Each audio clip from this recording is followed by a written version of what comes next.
Well, we all believe we have a self. If I ask you to tell me about yourself, you'll tell me about yourself, you'll tell me a story. You'll have an idea of yourself as some kind of entity that's unified and continuous. You have a history, you have a present, you have an anticipated future. But it's all built around stories and you know, stories nested within stories. So that's the self. The kind of normal intuition goes deeper than that. The normal intuition is that there is some kind of essence or core to the self, which goes beyond the weaving of stories. And if you say to me what makes you the same person from one day to the next, I would say it's the story that makes you the same from one day to the next. Whereas if you're an ego theorist, you would believe that there is some kind of inner essence that goes on virtually immutably from one day to the next. And presumably you've reached this conclusion that we are storytellers rather than a container of a core ego is because you have seen people who have lost themselves. Yes. Who've lost the story. Well, yes, that's true. I mean, and two things really. One is that when you look at the brain and the brain's functions, there's nowhere where it all comes together that you can say, well, this is the part of the brain that is the control centre, really. It's all over the shop. It's all over the shop, and different functions are distributed in different ways. And the only thing that brings it together is, well, two things. One is the body, so we're more or less the same body from one day to the next. So when you look in the mirror, it's the same as it was last time you looked in the mirror, more or less. And I think it's the story. And so those are the two aspects of the self that I think we've begun to understand a bit better in terms of how the brain constructs these ideas. Is there any point in asking where the stories come from or why we would choose some stories over others? Well, you have to make sense, in order to survive in the world and in society, you have to make sense of who you are and who you are in relation to other people. And although I would argue, and other people would argue, there is no inner essence that is the person, we nevertheless have that construct in mind. So we have to have that. In other words, I'd say I don't believe in the ego. I'm more of a so-called bundle theorist. I think bundle theory is true. Explain bundle theory. There is no inner essence. We are built from language and memory. That from those materials we construct a story that is consistent from one day to the next, that helps us negotiate the social world. And that's what we are, that's the bundle, but there is no inner essence. You can strip away strands of the bundle, and that happens in neurological disease. So people lose language ability or memory ability or perceptual skills. But the bundle rolls on until it stops. But there's nothing in the middle of it. What I was about to say was that although I think that's true, I can't really get my head around it. And I don't believe anybody really can. And I think that there's a real kind of paradox there, which is the paradox of what it means to be a person. See, in your book, and you say this a number of times in various ways, you say the brute fact is there is nothing but material substance, flesh and blood and bone and brain. I know, I've seen you look down into an open head, watching the brain pulsate, watching the surgeon tug and probe, and you understand with absolute conviction there is nothing more to it, there's no one there, it's a kind of liberation. But you're not quite sure? No, I'm quite sure. You are? And I'm also pretty sure that I'll never quite understand it. That's not the same as being not sure about it. No, but it's as far as I will allow myself to go, because I don't think I can go any further with any confidence. I don't think there's a solution to the problem. Why do you think it's a kind of liberation? Because if you haven't got an ego or a soul to lose, you don't fear worry about losing it. You don't fear losing it, essentially. And if you read Derek Parfit, whose ideas I essentially borrowed and developed, he says it's had an absolutely liberating effect on his own life because he doesn't fear death. For example, he knows that if there is no ego to lose, then you don't fear the loss of it. And he has personally found it to be quite an enlightening kind of insight. I don't think I've reached that point. But I don't fear death. Because it seems meaningless to me to fear that in terms of the positions I've arrived at through neuropsychology, through the kind of philosophy I've read. I'm not sure it ever occurred to me that one would fear death because of the loss of ego. What else is there to lose? People. Oh, of course, yeah. But as someone once said, yeah, you only live once, if that, so it focuses you on the present moment and the people around you, and those are the things that matter. And being a biological machine with no inner soul doesn't stop me doing things that matter. Doesn't stop you loving. No, exactly. Even though it may be just a series of neurons doing something. No, it's not though. Well, so you don't agree with Francis Crick when he says we're just a collection of neurons? Well, I do, to the extent that if you peer into the brain, that's what you ultimately find. But it's through their connections and the patterns of connections that meaning and emotions arise. So he says conscious experience is not caused by the behaviour of neurons, it is the behaviour of neurons. What he's saying is that there is nothing additional to that.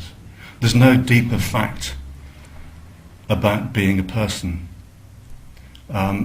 Ultimately you need that biological machinery to make you tick over.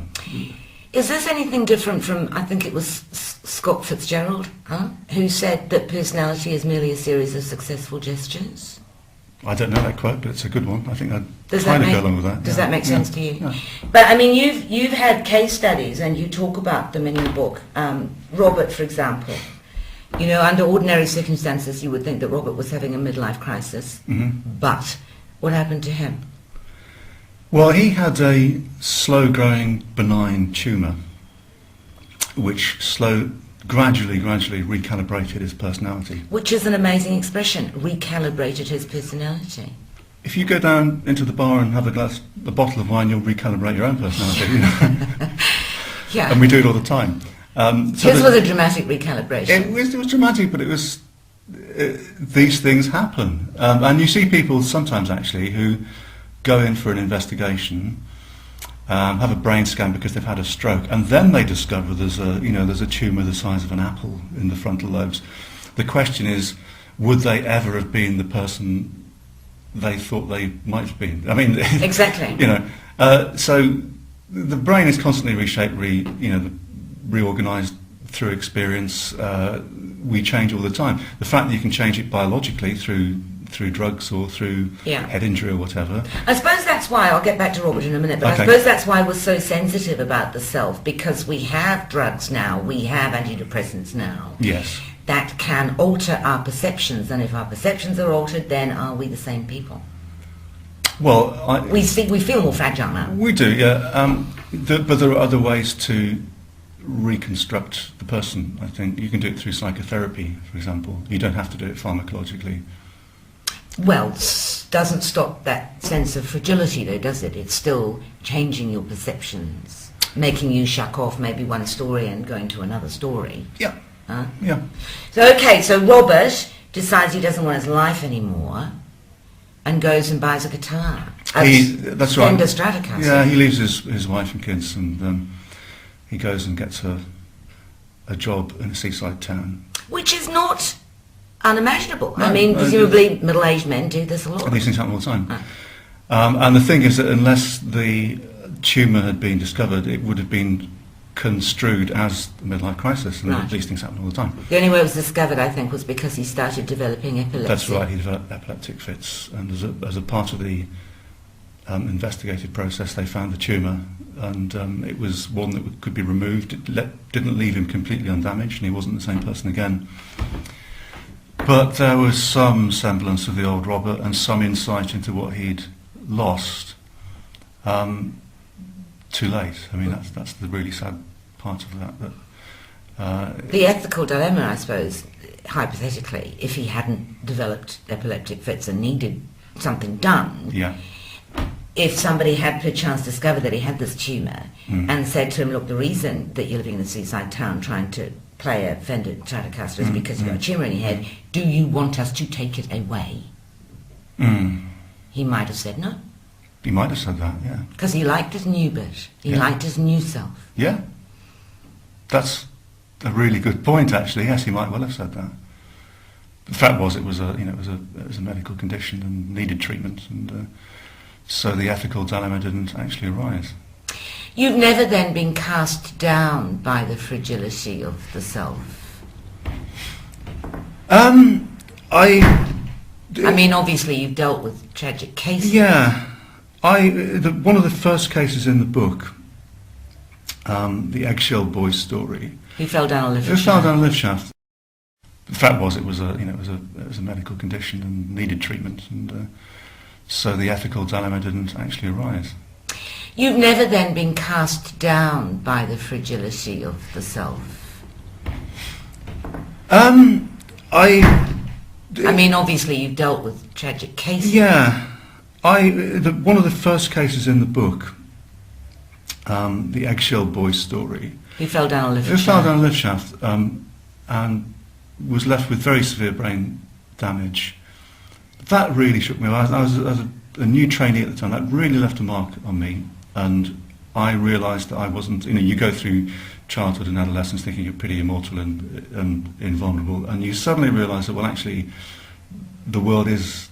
We are fragile things in a difficult world, and a random world, a capricious world, and that was a shock. So yes, but if we don't accept that we're fragile, then we run into other kinds of problems, and it's a part of becoming insightful about what it means to be a person is to realise that we're fragile. Do you think that we will ever discover a theory of everything to cover the brain and the self that takes us further than what we know now? I think there's a boundary that I don't see how we're going to cross it. I mean, at the moment we know a lot. I think neuropsychology and neuroscience has come on in leaps and bounds, theoretically and in terms of the way we can investigate the brain. Because of scans and more sophisticated ways to analyse the effects of brain damage and put those two together. It's a very powerful combination. And so we've learnt a lot more over the last 20 years or so about language, about memory, about how we control voluntary actions. What we don't really know very much more about is how those things go together to produce this sense of the kind of introspective self. And I think there's a boundary, because I think what we've come to realise is that there is no central core. These things hang together, that they're bound together by language and memory, but there is no central core. And furthermore, that when we talk about selves, the sort of language we use, we go into the social realm, and so it's interactions between people that become the focus rather than what goes on internally within a single brain. So it's how brains are in interaction that produces meaning and emotions and selves. And once you go outside of the boundary of the So skull, it always is bigger than both of us, as it were. The whole is greater than the sum of the parts. That's what I'm Right. saying. Yeah. So that to understand emotions, you have to understand more than one person. You have to understand brains in interaction rather than in isolation. Studying brains in isolation will take you so far, but we need different concepts, and they're social concepts and they're cultural concepts that you can't easily translate back into the neurons. The whole idea of this your kind of book, you've been compared to Oliver Sacks, and Luria remains incredibly attractive in terms of what he was describing. Is why do we find it so fascinating? Why do I find your book so fascinating?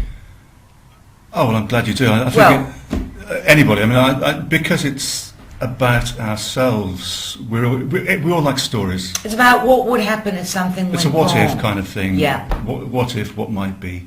But there's more. You're saying there's more than voyeurism in this kind of writing, aren't you? I was quite careful to try and avoid that, and I think you can't avoid it absolutely. Because if you're describing things which are gruesome, then people will read it for different reasons. But that was clearly not the point of it. What I was trying to do was to extract from the occasionally gruesome imagery the spark of humanity and what really matters about people. For example, with the eggshell boy who seemed to be completely wrecked, but when his mother comes into the room and when they begin to interact, then the whole is greater than the sum of the parts, and that interaction revealed things that my interaction with him couldn't reveal. So there were templates that matched, and they produced a picture that I couldn't see. And I think it's... That's a lovely observation, but does it cheer me up? No. What makes you miserable about it? That you have the eggshell boy who's broken, who will never regain any kind of autonomy or any kind of observable self. And the only thing that makes him less than anguished is the presence of one person, his mother, who isn't going to be there for always. Stuff like that makes me miserable. Yeah, okay, well, having kind of... if you thought about those things, it doesn't take me to tell you the world's a shitty place, does it? I mean, there are horrible things that happen like that. And you could walk, you'd find a brain rehab centre within about 10 miles of this place, I'm sure. Well, you'd find people not dissimilar to the character that I described. So part of the function of a book like that is to say, well, just these things happen. They happen in ways that can be shocking, and we can feel disillusioned about ourselves. But if you feel disillusioned, it's because we're illusioned in the first place. And actually, you can go onto any hospital and find real humanity and real the things that really matter in the midst of these sometimes horrific injuries and catastrophic situations. You will find those sparks of humanity, sparks of humour, even if it's only transient, if it's very fleeting, where the mother interacts with the son. It seems to me worthwhile to preserve that. I take that point, but what I want is for you guys to know how to fix people.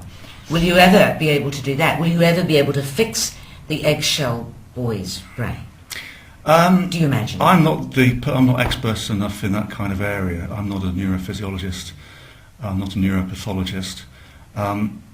My hunch is that probably in the not too distant future we'll find ways to repair damaged brain. Whether we can do it to completely reconstitute it, because if it's gone, it's gone. If you have a part of the brain that houses emotional memories and it's wiped, then it's wiped. In the not too distant future we'll find ways to repair damaged brain. Whether we can do it to completely reconstitute it, because if it's gone, it's gone. If you have a part of the brain that houses emotional memories and it's wiped, then it's wiped. You may be able to kind of regenerate the neurons and they'll connect up again, but it won't be the same connection. Yeah. So it may be that some things are lost and they're lost forever. I mean, that would be amazing. You could, show a brain-damaged person a portfolio of personalities, and they could choose, and then the surgeons would get to work and wire things up in the appropriate fashion. You could do that on a kind of recreational basis. You could just have a little chip that's inserted, so I think I'll ratchet up my extroversion by a few levels. And this is not too far-fetched. No, not at all. Not really. I think in principle there's no reason not to. Clearly at the moment there are technical obstacles, but things that we couldn't have imagined 50 years ago are kind of everyday life now. So. Does that present ethical issues for you, or because you do think that we're a collection of neurons essentially, who cares? I think that the ethical issues are the root of the whole matter. So we will have to confront lots of ethical issues, as we do at the moment. I mean, whether people live or die, whether they're resuscitated, passive versus active euthanasia. These are live issues. These are live ethical issues, and mostly clinicians are pragmatic folk and they muddle through. But when you come to look at the deep ethical issues, they're the only things that matter. I don't think there are any ethical issues that will arise that are any more profound than some of the ones that we have to confront at the moment. So I don't think there's not going to be kind of a whole sea change in medical ethics, I don't think. Earlier this year, you and theatre director Mick Gordon presented what you called a theatre essay on ego, which was a contemplation of what identity is and humanity is, inspired by your book. I read that you and Mick both came to On Ego with different positions, which I think were characterised. He was wondering whether it was possible for a person to ever change, and you were puzzled about whether it was possible for a person to ever stay the same, which sounds like, kind of dramatic tension there.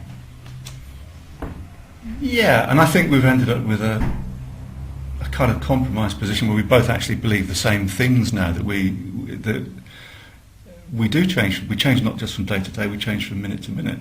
But what persists is this story we tell ourselves. And it's not just a story as a pure kind of verbal narrative, it's a story of embodied narrative as well. So, but it's a story nevertheless. And so Mick got into this through an interest in psychotherapy and whether people really change with psychotherapy, and if so, how did they change? Do you think? Do I think they change? I think if the psychotherapy works, they do. If it doesn't work, they don't. So, but it's possible. Yeah. Not just, what to change the story? To change you change various things. You might want to just change certain predispositions. So if you're agoraphobic and you're afraid to go to the supermarket, we can change that fairly. It's a fairly kind of mechanical process to change that. And if you go through the certain steps of the therapy, then chances are you'll feel a lot better than you did. So you can change people in that sort of way. Whether if you look at it, somebody in the audience today said, yeah, but what about the real deep changes? How can you get really deep down and change people deep down? And the answer is, well, what is deep down? Yeah. Where do you end up at? And what? Did they elaborate on what they thought a deep change would be? Not really. Because when you push people back on those sort of questions, it's very hard for them to hold a grip onto the idea they thought they had, I think. If you couch it in these ego versus bundle terms, I mean, other people might come in and say, well, I take a Freudian or a Jungian psychodynamic approach, and of course there's a sense of self, and this is what it is, this is the ego. But if you couch the argument in these terms, ego versus bundle, then it's actually very, very hard to defend the ego position. I should have asked you before, if you think that psychotherapy can work, are you suggesting that it's rewiring something, it's doing something physical? Something physical happens if it works. Whatever happens at a mental level also happens at a physical level. Right. To that extent I'm absolutely in line with what Crick said about the neurons. There is some evidence that people who've undergone psychotherapy also show different patterns of brain reactivity.